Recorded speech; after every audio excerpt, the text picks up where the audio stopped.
Hello students, कैसे हो आप सब। We come up with another video. So इस वीडियो में हम क्या करेंगे, इस वीडियो में हम हमारी बैक एक्सरसाइज कंप्लीट करेंगे चैप्टर 3 की, जो हमने पिछले पार्ट्स में इस चैप्टर को कंप्लीट किया था। ठीक है, जिसने अभी तक वो पार्ट्स नहीं देखे हैं, so please go and watch the videos of this chapter particularly. And आप फिर इसकी जो बैक एक्सरसाइज है ना, वो आप इजीली कंप्लीट कर सकते हो बाय वाचिंग दैट वीडियोस। ठीक है, तो बिना किसी देरी के इस वीडियो को शुरू करते हैं। सो फर्स्ट ऑफ ऑल हमारे पास है फिल इन द ब्लैंक्स। तो फिल इन द ब्लैंक्स में क्या है, फर्स्ट इज द प्रॉपर्टी। एक ऐसी प्रॉपर्टी जिसमें मेटल का पीस अगर हम उसको हैमर करते हैं तो वो थिन शीट्स में कवर हो जाता है। उस प्रॉपर्टी को हम बोलते हैं malleability. So we write here malleability.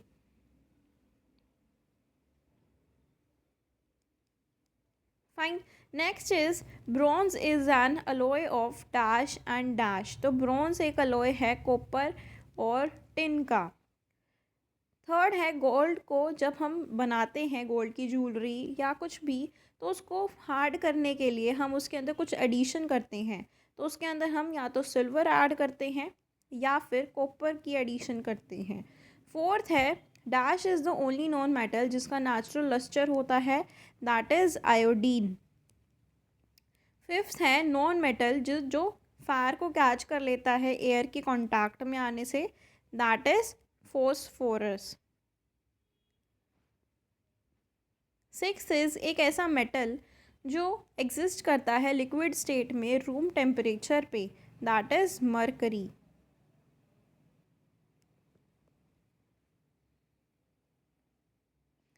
Next अब हमारे पास that is match the following. So first is hardest substance. तो हार्डेस्ट सब्सटेंस कौन सा होता है, सबसे हार्ड सब्सटेंस जो होता है दैट इज डायमंड। तो यहाँ पे हम मार्क करेंगे इसको 1। एल्यूमिनियम और, एल्यूमिनियम और किससे बनती है, बॉक्साइट से बनता है, या एल्यूमिनियम और से हम क्या एक्सट्रैक्ट करते हैं वो हम कह सकते हैं। थर्ड है नॉन मेटल जो नॉर्मली लिक्विड स्टेट में प्रेजेंट होता है, दैट इज ब्रोमीन। फोर्थ है एक गुड इलेक्ट्रिकल कंडक्टर जो है graphite. And the fifth is metalloid. Metalloid क्या है, आर्सेनिक। ठीक है, अब हमारा मैच भी हो गया। अब हम करते हैं टिक द करेक्ट ऑप्शंस। तो टिक द करेक्ट ऑप्शंस में फर्स्ट है टू मोस्ट अबंडेंट मेटल्स जो अर्थ के क्रस्ट में पाए जाते हैं वो कौन से होते हैं, वो आपको बताना है, aluminium and iron. Second is the metals used in making the alloys German silver. German silver जो अलॉय है उसको बनाने में कौन कौन सी मेटल्स, नॉन मेटल्स का यूज़ किया जाता है, that is copper plus zinc and निकल। थर्ड इज जब मेटल को हम रिएक्ट करते हैं ऑक्सीजन के साथ तो रिजल्टिंग ऑक्साइड मेटल का क्या बनता है, रिजल्टिंग ऑक्साइड बेसिक होता है या एसिडिक होता है, तो that is a basic oxide. Fourth है आउट ऑफ द मेटल्स, इनमें से जो मेटल्स गिवन हैं इनमें से बताना है आपको कि कौन सा वाला सबसे ज़्यादा डक्टाइल शो करता है, डक्टिलिटी को शो करता है। ठीक है, तो वो है गोल्ड। दो मेटल्स जो स्टोर नहीं कर सकते हम ईदर इन एयर और अंडर वाटर, तो वो कौन कौन से हैं, पोटाशियम और सोडियम। क्योंकि ये हाईली रिएक्टिव होते हैं तो वो एयर के साथ और वाटर के साथ कांटेक्ट में आ जाते हैं, इसलिए उनको उनमें स्टोर नहीं किया जाता। अब नेक्स्ट है हमारे पास that is D part, answer the following questions in brief. So first is name one metal. एक आपको मेटल का नाम बताना है, एक नॉन मेटल का नाम बताना है जो नॉर्मली एग्जिस्ट होता है लिक्विड स्टेट्स के अंदर। ठीक है, तो एक मेटल का नाम हम लेते हैं मरकरी, और जो दूसरा होता है non metal that is bromine. Fine. Next is second, state the fraction of gold present in an 18 carat gold piece. तो अब आप देखो, इसको समझते हैं। तो आपको अगर किसी की रेशो निकालनी है गोल्ड की, तो हम क्या करते हैं, जैसे हमें पता है कि 24 कैरेट का गोल्ड होता है। ठीक है, तो हमें 18 पार्ट्स गोल्ड के दिए हुए हैं, तो हम ये कह सकते हैं कि 18 पार्ट्स अगर गोल्ड के हैं तो जो रिमेनिंग 6 हैं out of 24, remaining 6 parts out of 24, वो कुछ और एडिशन किया हुआ है उस एलिमेंट के अंदर। तो 18/24 अगर हम करेंगे तो हमारी जो रेशो आएगी that is 3/4। So the ratio becomes 3/4। This is the ratio of this second number question. ठीक है, अब हम चलते हैं थर्ड क्वेश्चन पे। तो थर्ड क्वेश्चन में पूछा है कि आपको एक प्रॉपर्टी बतानी है कॉपर वायर्स की कि क्यों वो यूज़फुल है इलेक्ट्रिकल फिटिंग्स के अंदर। तो कॉपर का हमें पता है, कॉपर एक गुड कंडक्टर है हीट का, इलेक्ट्रिसिटी का, मेलेबल होता है, डक्टाइल होता है। ठीक है, और ये इकोनॉमिक पर्पस के लिए भी यूज़ किया जाता है। अब हम देख लेते हैं अलॉय की बात। अलॉय क्या होता है?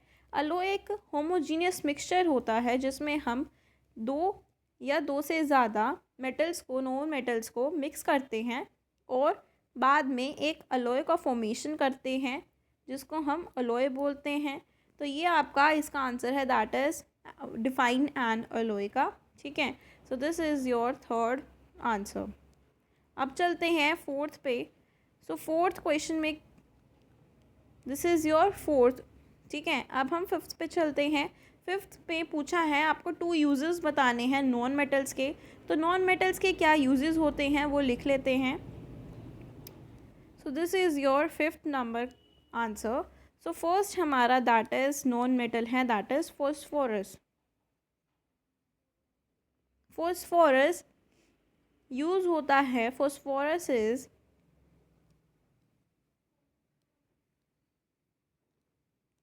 Used in match box industry में यूज़ किया जाता है, मैच बॉक्स इंडस्ट्री में।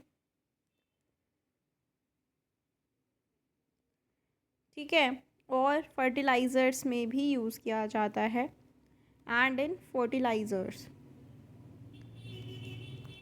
फाइन। सेकंड हमारा नॉन मेटल जो है दैट इज़ आयोडीन। आयोडीन एक एंटीसेप्टिक का काम करता है, is used as an antiseptic. ठीक है, तो ये हमारे 2 यूजेस हो गए। अब हमारा डी पार्ट कंप्लीट हुआ। अब हम चलते हैं ई पार्ट पे। सो ई पार्ट में हमें क्या बताना है? बैलेंस्ड केमिकल इक्वेशंस लिखनी है जो हमें नीचे गिवन रिएक्शंस गिवन है। सो फर्स्ट है सोडियम रिएक्ट्स विद ऑक्सीजन। अगर सोडियम ऑक्सीजन के साथ रिएक्ट करेगा, देखो क्या होगा।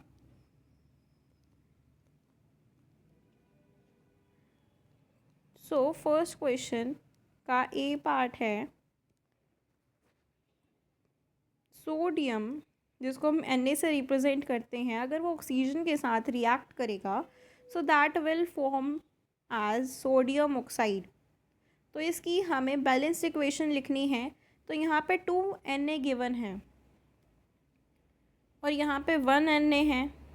तो हमने सीखा था कि हमें क्या करना है, यहाँ पे ऑक्सीजन 2 हैं तो हमें बैलेंस करने के लिए क्या करना होगा, इसको यहाँ पे 2 को लगाएंगे तो यहाँ पे 4Na हो जाएगा। तो हम यहाँ पे 4Na लिखेंगे और ऑक्सीजन भी बैलेंस हो गया और Na भी बैलेंस हो गया। ठीक है, तो हमारी रिएक्शन क्या बनी, दैट इज़ 4Na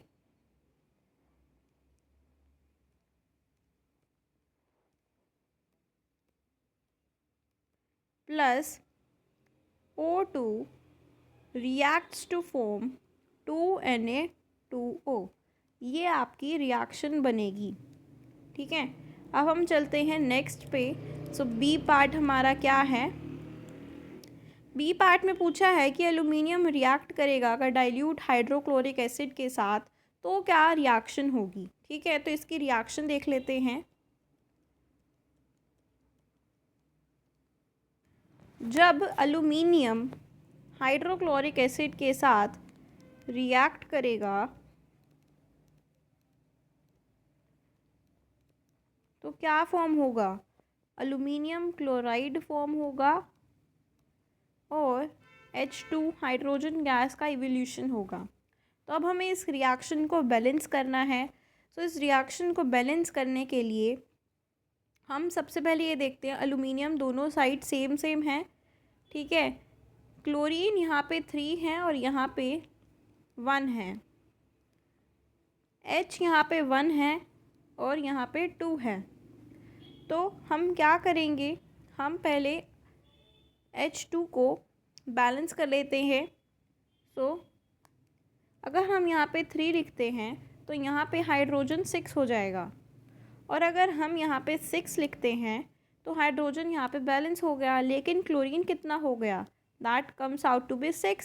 सो यहाँ पे 6 है और यहाँ पे 3, तो हम इसको बैलेंस करने के लिए हम यहाँ पे 2 लगाएंगे तो 6 हो जाएगा, ठीक है। तो एल्यूमिनियम को बैलेंस करने के लिए हम यहाँ पे 2 का यूज़ करेंगे। तो ये रिएक्शन हमारी बैलेंस इक्वेशन हो गई। तो इस इक्वेशन को अगर हम लिखें, बैलेंस इक्वेशन को, so that comes out to be 2Al plus 6HCl, जो क्या फॉर्म होता है, जिससे AlCl3, जिसको हम एल्यूमिनियम क्लोराइड बोलते हैं, और 3H2 फॉर्म होगा। ये हमारी रिएक्शन होगी, ठीक है। आपको समझ में आ गया होगा इजीली। अब हम चलते हैं नेक्स्ट क्वेश्चन पे, that is our second question. So second question में पूछा है कि गोल्ड और प्लेटिनम मेकिंग ज्वेलरी के लिए सुटेबल क्यों हैं। क्योंकि जो गोल्ड है और प्लेटिनम है वो क्या है, नोबल मेटल्स हैं। तो नोबल मेटल्स हैं वो लीस्ट रिएक्टिव होते हैं। नोबल मेटल्स हैं गोल्ड और प्लेटिनम, और गोल्ड और प्लेटिनम नोबल मेटल्स हैं, तो they are least reactive, less reactive हैं। उनका जो लस्टर है वो रिटेन करके रखते हैं, retain their lustre for long time के लिए, ठीक है। मेलेबल डक्टाइल हैं, मेलेबल एंड डक्टाइल हैं, ठीक है। तो ये आपका आंसर होगा इस क्वेश्चन का, that is your second question. अब चलते हैं थर्ड पे। तो थर्ड में पूछा है कि सोडियम और पोटाशियम को हम केरोसिन के अंदर क्यों ही स्टोर करते हैं, इसका रीज़न बताओ। क्यों कि जो सोडियम है और पोटाशियम है वो हम केरोसिन के अंदर इसलिए रखते हैं क्योंकि वो हाईली रिएक्टिव होते हैं, दे आर हाईली रिएक्टिव। और अगर उनको हम वाटर के अंदर या एयर के अंदर स्टोर करेंगे तो वो एयर के साथ क्या कर लेंगे, रिएक्शन करेंगे। अगर हमने सोडियम को ऑक्सीजन के साथ रख दिया तो वो Na2O बना देगा, पोटाशियम को रख दिया तो पोटाशियम K2O बना देगा, और अगर वाटर के साथ रख दिया तो हाइड्रोक्साइड्स बन जाएंगे NaOH, और के अंदर अगर H2O रखा तो KOH फॉर्म हो जाएगा। तो ये सारी जो रिएक्शंस हैं ये बहुत हाई रिएक्टिव होते हैं मेटल्स, इसीलिए इनको हम केरोसिन के अंदर स्टोर करते हैं, जो कि ब्लैक कलर का होता है, ब्लैकिश कलर का होता है, जिसके अंदर रिएक्शन नहीं होती, reaction not occurs in the kerosene, इसीलिए हम उसको स्टोर करते हैं केरोसिन के अंदर, ठीक है। अब चलते हैं फोर्थ पे। फोर्थ क्वेश्चन में क्या पूछा है कि ब्रॉन्ज को हम क्यों प्रेफर करते हैं over the copper metal for making the statues. तो स्टैचूज़ बनाने के लिए हम ब्रॉन्ज को ही क्यों प्रेफरेंस देते हैं, इसका आंसर क्या होगा।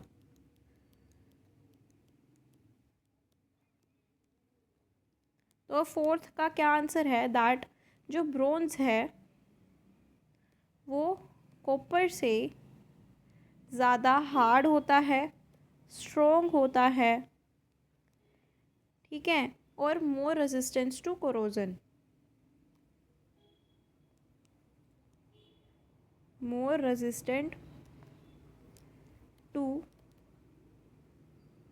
कोरोजन होता है, देन कॉपर। इसीलिए हम उसका यूज़ करते हैं किसके लिए? स्टेचूज़ बनाने के लिए। ठीक है, तो ये हमारा चैप्टर कंप्लीट हुआ। हमने इसकी बैक एक्सरसाइज कंप्लीट कर ली है अच्छे से। आई होप आपको इजीली समझ आया होगा ये चैप्टर। ठीक है, मेरे वीडियोस के थ्रू। और अगर आपको ये वीडियो अच्छी लगी हो तो लाइक करना ना भूलें। मोस्ट इम्पॉर्टेंटली शेयर करें वीडियो को जितना हो सकता है अपने क्लासमेट्स के साथ, फ्रेंड्स के साथ।